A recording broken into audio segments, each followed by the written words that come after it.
Tony Ayres, how do you describe yourself? What does it say on your business card? At the moment, I'm a creative producer, I guess, at Matchbox Pictures.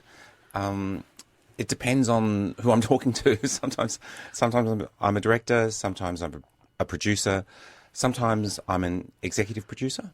They're the three hats that I'm mainly wearing at the moment. But at the moment, right now, you're here as the director of Cut Snake. Absolutely, yes. Okay. Describe Cut Snake for us. Cut Snake is a crime thriller where a young man, Sparra, it's set in 1974. A young man, Sparra, has gotten out of prison and he's trying to go straight, and he's engaged to be married, and someone from his past, Pommie, comes back and tries to drag him back into the world of crime. And I think it's in some ways a very conventional setup that leads to a very unconventional ending. Were you inspired in any way by Godfather 3? The whole idea of, I'm trying to go legit, I thought I was out, they pulled me back in. I think I think it's a common trope in films. One of my inspirations was History of Violence as well, which is great pretty much, film. Yes, which is pretty much the same story. But I think that, there are two inspirations. The writer Blake Ashford was inspired by the bombing of the Whiskey a Go-Go in Brisbane in 1973. It was a true event that was the spark for the film.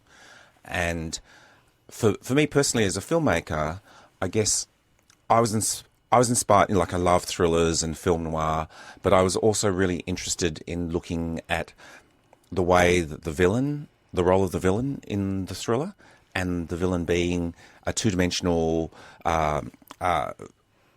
creature of evil. And I wanted to sort of interrogate that, and I wanted to make a film which turns all of that on its head. It's not a black and white film, is it? You let's be honest, Tony Ayres, you like the grey area. Yes, don't you? Absolutely. Not just with this film, over your career, you like grey. Yeah, and kind of my life as well, yes. Yes, absolutely. Where does that come from? Is it because of your upbringing, because of your open sexuality and having to deal with that in public? What's the reason for your love of dealing with the moral grey area? I think that part of it is, I think there are a number of things. Firstly, just as a human being, what you learn as you get older is that life is grey. You sort of think that it's black or white, and in the beginning of Cut Snake, it's certainly set up as a very classic black and white sort of film noir setup. But then it becomes grey, and that's kind of life. The more you learn, the more complicated it is, the more you understand the people that you hate, the more you feel compassion for them. I think that all of those things are true of life. And I guess my experience of it is really coming from the perspective of an outsider, someone who is Chinese, who is gay, and has always kind of had a different perspective of the mainstream. And so when you come from that perspective, I think you bring your experience to any moral situation, any story. And so ambiguity is a really important part of that for me. It also makes drama interesting. For me, it makes it. It is the core of drama, really. Because otherwise, you have very simplistic black and white views of the world. Now, why have you said it in 1974? Surely this story would have worked just as well in a contemporary setting, where you would not have had the problem of having to recreate the period. There were two reasons for the setting in 1974. Firstly, it was a tribute to the real event, which was the bombing of the Whiskey a Go-Go, which happened in 1973. When we were developing the story, we moved further and further away from the real events. So we changed the name, and we also changed the city where it was set, because, originally the film was set in Brisbane, and, technically it was just very hard to recreate the 70s Brisbane in contemporary Brisbane, because so much of it has been changed. But then the other reason is that the moral choices that are made by the people, particularly by Sparra, the central character, I think that the choices he makes in the film are very much defined by that period.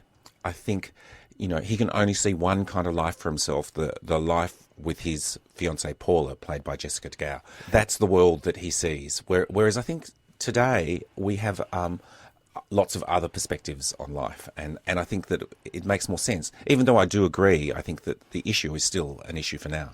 Just quickly, can you just tell me about how hard it was to recreate the period, given that you were working on a low budget?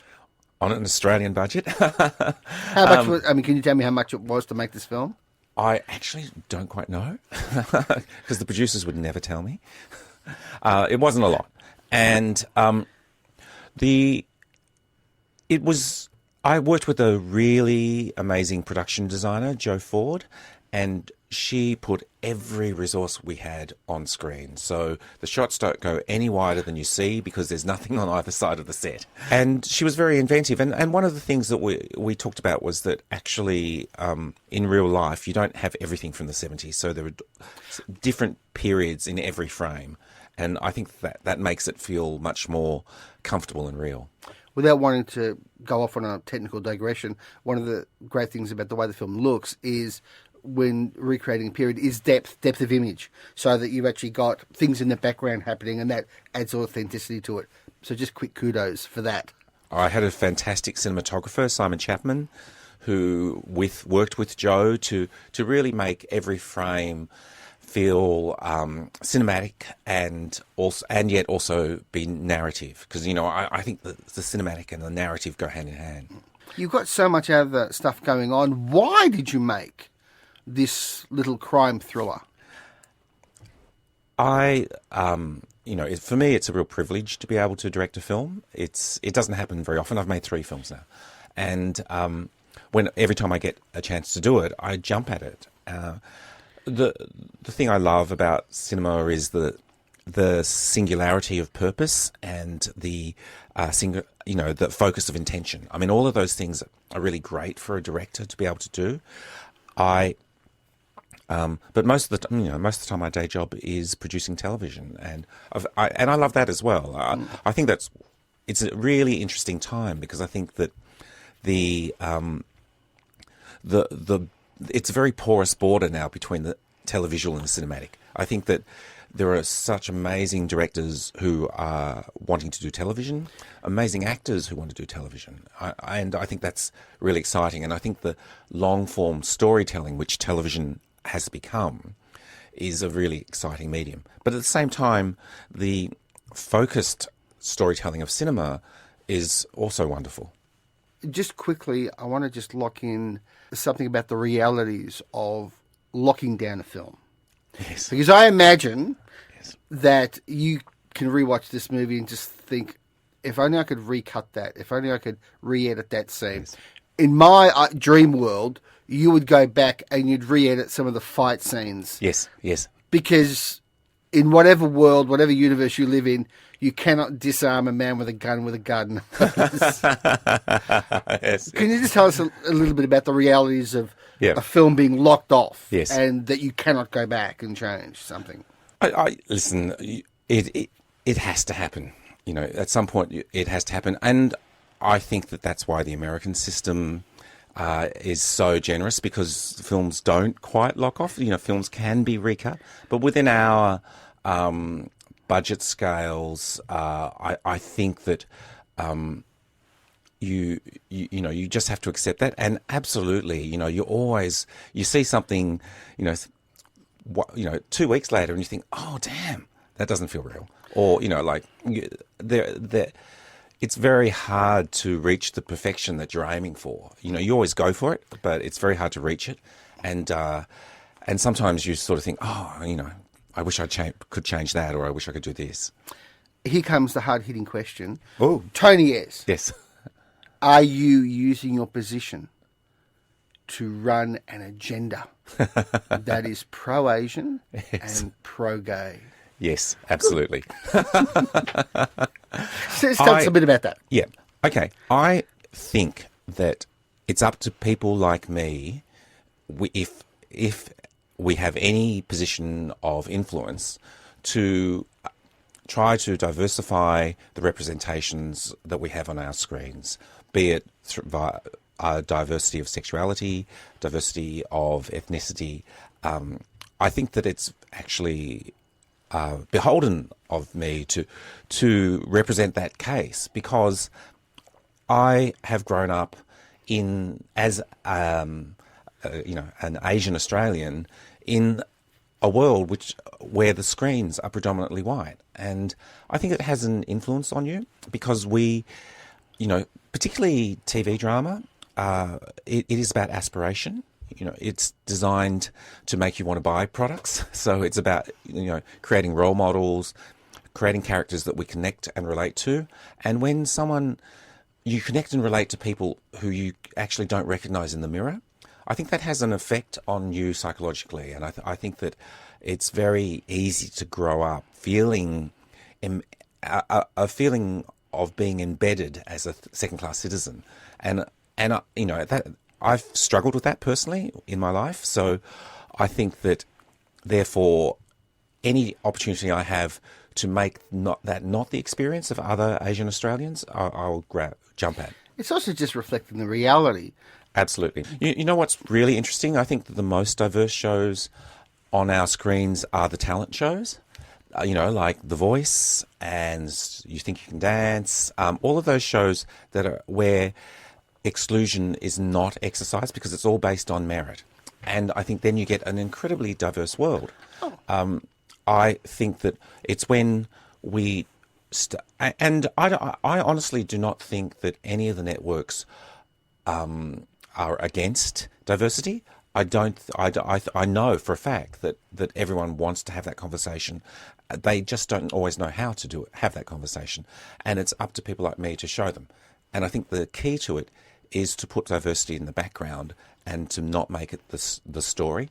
Because the story is always, what happens between people. And I think that becomes a very persuasive argument. So The Family Law, which is an all-Chinese sitcom, which I'm doing for SBS, it's essentially a story about a family. And then at the end of that story, you realise they're all Chinese. And I think that's the key to representing diversity on our screens. The Slap. Yes. You directed 2 episodes. Yes. Incredible television. And an example of what you referred to earlier about the overlap between motion pictures and television. Yeah. It's been Americanized. Yes. Have you seen the American version? No. Why did it have to be Americanized? Could you not, sir, have dug your heels in and said, America, this is the film. This is the Slap. Yeah. Take it or leave it.